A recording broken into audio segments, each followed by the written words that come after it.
अस्सलाम वालेकुम, this is Salman Hashmi and welcome to doctor talks. Coming to the point, खुदा की बनाई हुई इस मशीन के अंदर जितनी एडजस्टमेंट करने की सलाहियतें मौजूद है उतनी इंसान की बनाई हुई मशीनों के अंदर आम तौर पे नहीं देखी जाती।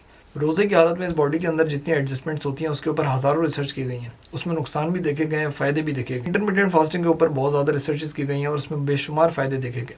हम जिस तरह रमज़ान के रोज़े रखते हैं उसको अर्ली टाइम रिस्ट्रिक्टेड फीडिंग की कैटेगरी में डाला जाता है और उसके ऊपर भी जितनी रिसर्चेस की गई हैं उसके बेशुमार बेनिफिट्स और पॉजिटिव इफेक्ट्स देखे गए हैं बॉडी के ऊपर। बात को छोटा करते हैं, रमज़ान के रोज़ों की बात करते हैं। मेडिकल पॉइंट ऑफ व्यू से रमज़ान के रोज़ों के पॉजिटिव इफेक्ट्स और बेनिफिट जो इंसान की बॉडी में नज़र आना शुरू होते हैं उसमें कम से कम 2 हफ्ते लगते हैं, 1.5 से 2 हफ्ते लगते हैं।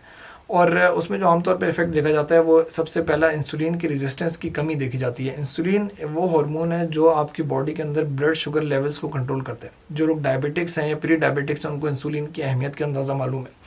तो इंसुलिन की रेजिस्टेंस कम होने की वजह से आपकी जो ब्लड शुगर लेवल्स, जो आपके ब्लड के अंदर शुगर के लेवल्स होते हैं उसको मेंटेन करना आसान हो जाता है, कंट्रोल करना आसान हो जाता है। इसी तरह आम दिनों में जब हम इंसान खाना खाता है तो खाना खाने के बाद उसके ब्लड में इंसुलिन हार्मोन के लेवल्स बढ़ जाते हैं। इंसुलिन एक दूसरा काम ये करता है कि आपकी ग़िज़ा के अंदर जो फ़ैट होता है, जो चर्बी होती है, उसको मसल्स में स्टोर कराता है। आपके जो जिस्म के अंदर मसल्स हैं, उर्दू में पट्टे कहते हैं, उसके अंदर स्टोर कराता है, उसके अंदर इसकी स्टोरेज कराता है चर्बी की, फ़ैट की।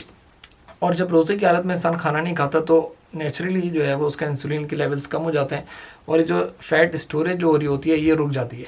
और 12 से 16 और आगे 18 घंटे का रोज़ा रखने के बाद जो है आपकी बॉडी इन फ़ैट जो स्टोर हुआ हुआ फ़ैट होता है, जो एक्सेसिव चर्बी होती है, उसको as a source of energy इस्तेमाल करती है और इस तरह आपकी बॉडी से एक्सेसिव फ़ैट, एक्सेसिव चर्बी जो है वो खारिज होना शुरू हो जाती है। इसी तरह जो है वो आपकी बॉडी का वेट कंट्रोल करना आसान हो जाता है रोज़े की हालत में। दूसरे इफेक्ट्स जो देखेंगे उसमें ये कि आपके ब्लड प्रेशर कंट्रोल करना आसान हो जाता है रोज़े की हालत में और आपके जो टोटल कोलेस्ट्रॉल लेवल्स हैं 2 से 3 हफ्ते रोज़ा रखने के बाद टोटल कोलेस्ट्रॉल लेवल्स जो है वो मेंटेन हो जाते हैं, कंट्रोल हो जाते हैं। इसी तरह रिसर्च अभी चल रही है कि आपकी बॉडी का जो इम्यून जो डिफेंस सिस्टम होता है वो उसमें कहाँ तक जो है वो चेंजेस आते हैं, इसके ऊपर अभी भी रिसर्च चल रही है। लेकिन जो थोड़ी बहुत रिसर्च हुई है उसमें काफ़ी मिक्स्ड कंक्लूजन्स हैं, काफ़ी मिक्स्ड जो है वो रिजल्ट्स आए।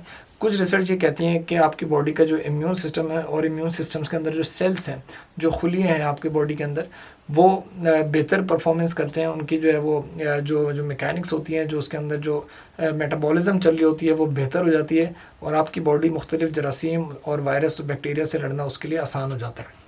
एक और पॉजिटिव चीज़ जो रमज़ान के रोज़े में देखी जाती है वो ये कि आपकी बॉडी के अंदर जो शाम के टाइम के जो स्नैक्स एपेटाइट होती है, एक्स्ट्रा कैलोरीज़ और एक्सेसिव कैलोरीज़ जो है इंसान जो है वो ले रहा होता है शाम के टाइम पे, वो ऐसे ऐसे जो है वो एपेटाइट कम हो जाती है और आपकी बॉडी का वेट जो है वो ऐसे ऐसे कंट्रोल होना शुरू हो जाता है। तो अगर मैं सारे पॉइंट्स को समराइज़ करूँ तो ऑल इन ऑल आपकी बॉडी रोज़ा रखने के बाद उसके अंदर हार्ट डिजीज़ यानी दिल के अमराज से बचने के जो है वो चांसेस ज़्यादा होते हैं और दिल के अमराज कराने वाले जो रिस्क फैक्टर्स हैं वो कम हो जाते हैं।